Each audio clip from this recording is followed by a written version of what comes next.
Welcome back. Well, Poet Laureate Rita Dove once said that poetry is language at its most distilled and most powerful. And not long ago, I had this chance to chat with some African poets about the up-and-comers in the powerful language of poetry.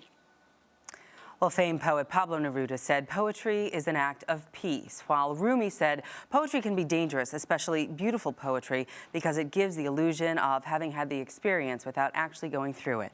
Margot Stever is the founder of the Hudson Valley Writers Center and the Slapping Hall Press, and she's worked with Jennifer Franklin on publishing their second box set of 7 new generation African poets, and that is what we have here today. Thanks so much for joining us. Thank you.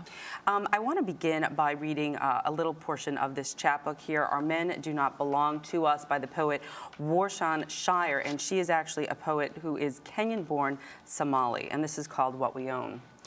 Our men do not belong to us. Even my own father, left one afternoon, is not mine. My brother is in prison, is not mine. My uncles, they go back home, and they are shot in the head, are not mine. My cousins, stabbed in the street for being too or not enough, are not mine. Then the men we try to love say we carry too much loss, we're too much black, are too heavy to be around, much too sad to love. Then they leave, and we mourn them too. And it goes on. But what really, that drew tears to my eyes as I was reading it. And it just sort of was encapsulating the fact that this woman was really feeling so many things. So what drew you to publish these new generations of African poets? This publication was actually called the African Poetry Book Fund, APBF, and it's a collaboration between the Slapping Hall Press, Prairie Schooner, the University of Nebraska, and the Poetry Foundation. And the series editors, Chris Abani and Kwame Dawes, actually chose the 7 new African poets. And they had started a book prize, the Sillerman Book Prize, and from that they found several of the poetry manuscripts. And then they looked through all sorts of other venues, including talking to arts directors all over the world, to find the other 4, to find all 7 of the collections. Well, Jennifer, what do you think about their work collectively, although there are a bunch of poets here, that is progressive? Well, there's a lot that's progressive about this collection. It's so diverse. It's obviously the continent of Africa is so extensive, and so it's hard to say what is African poetry. But these poets talk about issues that are very important to people living in Africa. There are issues that, as Americans, we don't face on a daily basis, like in Worcestershire, female genital mutilation. And another wonderful poet in this collection, Nick Makoa, talks about the vicissitudes of being a child soldier. These are all issues that we really wanted to bring in being a child soldier, but talking about it in a way that is lyric and poetic and, you know, perhaps in a language and a way of conveying some kind of meaning to these issues that otherwise are often somewhat forgotten. So what is it about Africa and African poets that is so unifying while remaining so diverse? Well, Africa is such a huge continent, and so obviously the poetry of Africa is extraordinarily diverse, but it's also unified by the depth of their understanding of what is happening in Africa today, much of which entails enduring the aftermath of colonialism, the devastation of the natural landscape, the brutality of one group against another because of religious or tribal differences, and violence propelled by human greed against people and animals.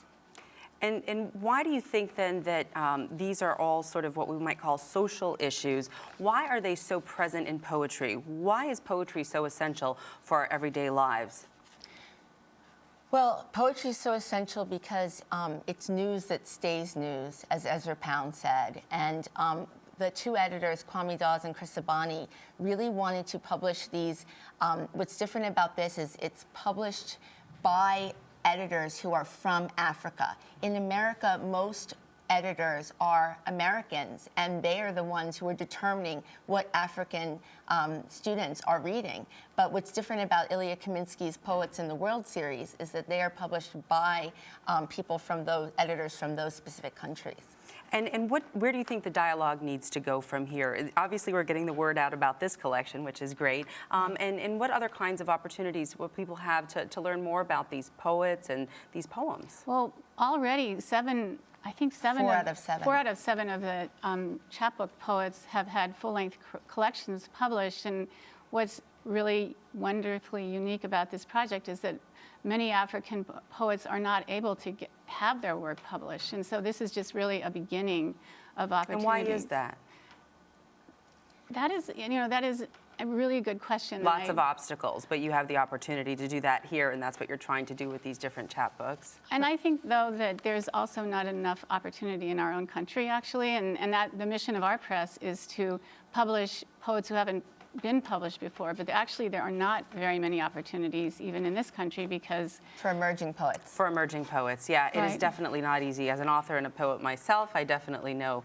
This is 7 new generation African poets: TJ Dema Clifton, Gachuga, Tsitsi Jaji, Nick Makoha, Laden Osman, Worcestershire, and Len Verheuye. Forgive me if I've massacred any of those names, but you can pick this up with the Hudson Valley Press and... It's called Slapping Hall Press. If they wanted to get them, they could look at our website, which is www.writerscenter.org.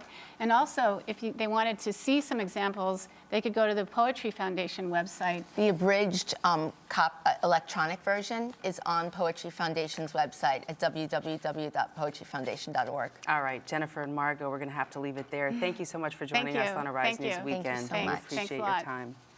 And you're watching Arise News Weekend.